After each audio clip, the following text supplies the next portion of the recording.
গ্রীষ্মপ্রধান দেশের মানুষ আমরা শীতকাল খুবই ভালোবাসি, তবে তা শুধুমাত্র ঠান্ডা ঠান্ডা আমেজের জন্য নয়, লেপের তলায় আরাম করে ঘুমানোর জন্য নয়, ধোয়া ওঠা কফির কাপে চুমুক দেওয়ার জন্য নয়।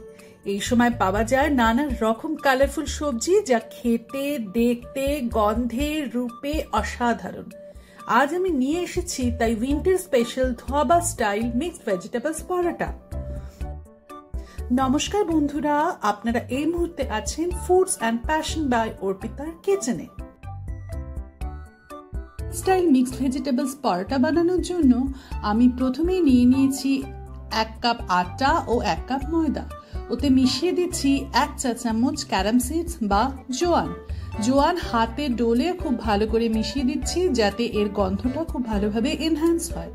দিয়ে দিচ্ছি 1 চা চামচ নুন, 2 টেবিল চামচ সাদা তেল ও সমস্ত উপকরণ খুব ভালো করে হাতের সাহায্যে মিশিয়ে নিচ্ছি, যাতে খুব ভালো ময়ান হয়। জল দিয়ে ময়দাটিকে মেখে নিচ্ছি। ময়দার ডোটি খুব নরম বা খুব টাইট হবে না, মাঝারি রকম ভাবে ময়দাটি মেখে নিচ্ছি। আমি এখানে আটা ও ময়দা মিশিয়েছি, আপনারা চাইলে শুধু আটা বা শুধু ময়দা দিয়েও করতে পারেন। ধাবাতে কিন্তু সাধারণত শুধু আটা দিয়েই ময়দা ব্যবহার না করে পরোটা বানানো হয়ে থাকে, তবে আমরা বাঙালি তো আমরা যে কোনো লুচি পরোটা ময়দা দিয়ে খেতেই ভালোবাসি। আমি তাই ধাবা এবং বাঙালি স্বাদ দুটোকে ব্যালেন্স করে আটা ময়দা মিশিয়ে পরোটাটি বানাচ্ছি। ময়দা খুব ভালো করে মেখে নিয়ে আমি ঢাকা দিয়ে 15 মিনিটের জন্য রেখে দিচ্ছি। আজ আমি বানাচ্ছি উইন্টার স্পেশাল মিক্সড ভেজিটেবলস পরোটা, তাই নিয়ে নিয়েছি সমস্ত রকম উইন্টার ভেজিটেবলস। নিয়ে নিয়েছি ফুলকপি, বাঁধাকপি, বিনস, গাজর, বিট, স্প্রিং অনিয়ন, পেঁয়াজ, আদা, রসুন, ধনেপাতা ও পালং শাক। এখানে আপনারা আপনাদের পছন্দ মতো অন্য সবজিও ব্যবহার করতে পারেন। নিয়ে নিতে পারেন মূলো বা শালগমও কিন্তু ব্যবহার করতে পারেন। আমি বাঁধাকপিগুলোকে লম্বা লম্বা এবং পাতলা পাতলা করে কেটে নিচ্ছি। নিলাম ধনেপাতা ও পালং শাকগুলোকেও খুব পাতলা পাতলা করে কেটে।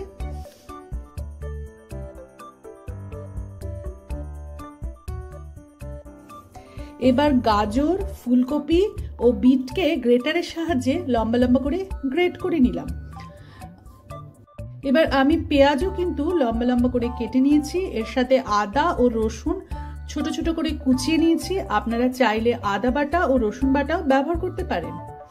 এর সাথে আমি কাঁচা লঙ্কা ও বিনসও ছোট ছোট টুকরো করে কেটে নিয়েছি।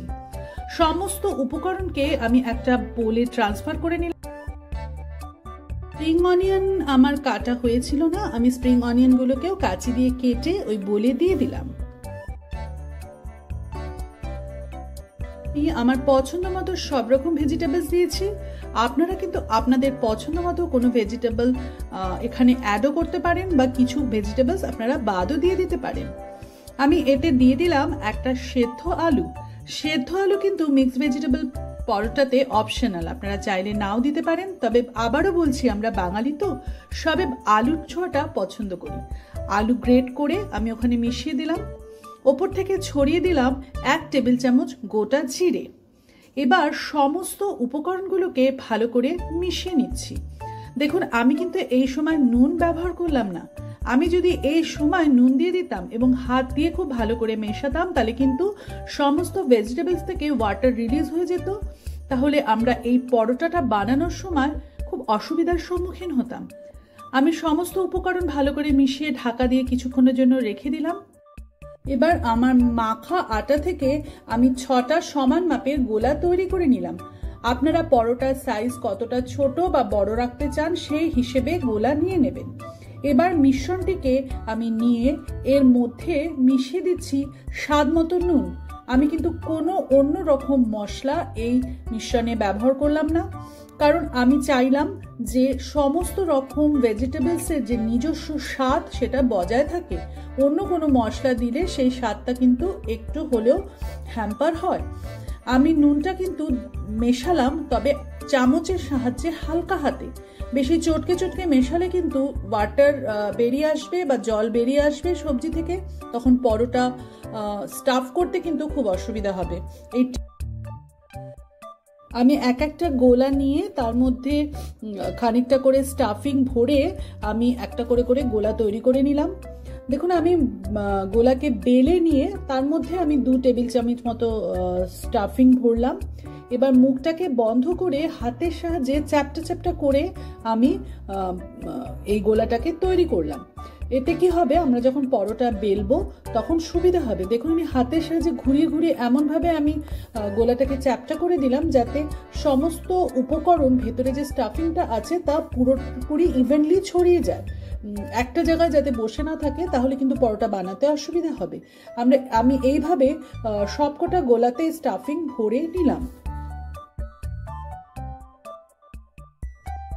আমরা যারা স্টাফিং ভরে পরোটা বা লুচি বানাই, একটা সমস্যার সম্মুখীন আমরা হয়ে থাকি যে পরোটা বেলতে গেলে পরোটার ভেতর থেকে স্টাফিংটা বেরিয়ে আসে।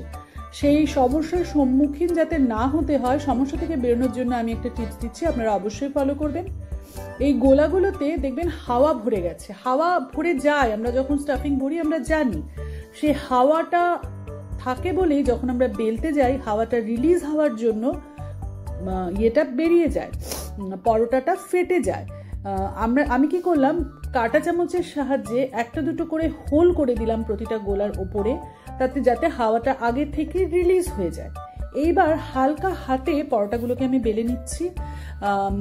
যেহেতু আমি এই হোলটা করে হাওয়াটাকে রিলিজ করে দিয়েছি, দেখুন পরোটা বেলতে গিয়ে একটুও কিন্তু বাইরে বেরিয়ে আসলো না, প্রত্যেকটা পরোটা খুব সুন্দরভাবে আমি বেলে ফেললাম। আপনারা অবশ্যই এই ট্রিক্সটা ফলো করবেন। আমি প্রত্যেকটা পরোটা ভালো করে বেলে নিয়ে আমি ঘিয়ের সাহায্যে পরোটাগুলোকে ভেজে নেব। আমি এখানে ঘি ব্যবহার করলাম ঠিকই, ধাবা স্টাইল পরোটাতে ঘি দিয়েই বানানো হয়, আপনারা কিন্তু সাদা তেলও ব্যবহার করতে পারেন। মিডিয়াম আঁচে আমি সবকটা পরোটা ভেজে তুললাম। আপনারা যদি ক্রিস্পি পরোটা খেতে চান অবশ্যই মিডিয়াম আঁচে পরোটাটা ভাজবেন, আর যদি নরম পরোটা ভালোবাসেন তাহলে হাই ফ্লেমে ঘি দিয়ে পরোটা চটপট করে ভেজে নেবেন। আপনারা আপনাদের টেস্ট অনুযায়ী অবশ্যই পরোটাটি ভাজবেন। আমি যে টিপস এবং ট্রিক্সগুলো আপনাদের বললাম, সেই টিপস এবং ট্রিক্স ফলো করে যদি আপনারা এই রেসিপিটি একবার বানান, আমি শিওরভাবে বলতে পারি আপনাদের অবশ্যই রেসিপিটি ভালো লাগবে। পরিবেশনের জন্য তৈরি ধাবা স্টাইল মিক্সড ভেজিটেবলস পরোটা, সঙ্গে দিন ধনেপাতার চাটনি ও টক দই। আপনারা আপনার পছন্দ মতো অন্য কোনো চাটনিও ব্যবহার করতে পারেন, এর সাথে কিন্তু গার্লিক চাটনি খুব ভালো যায়। আমার চ্যানেলে রেসিপিটা আছে, অবশ্যই আপনারা চেক করবেন, আমি আই বাটন ও ডেসক্রিপশন বক্সে লিংক দিয়ে দেব।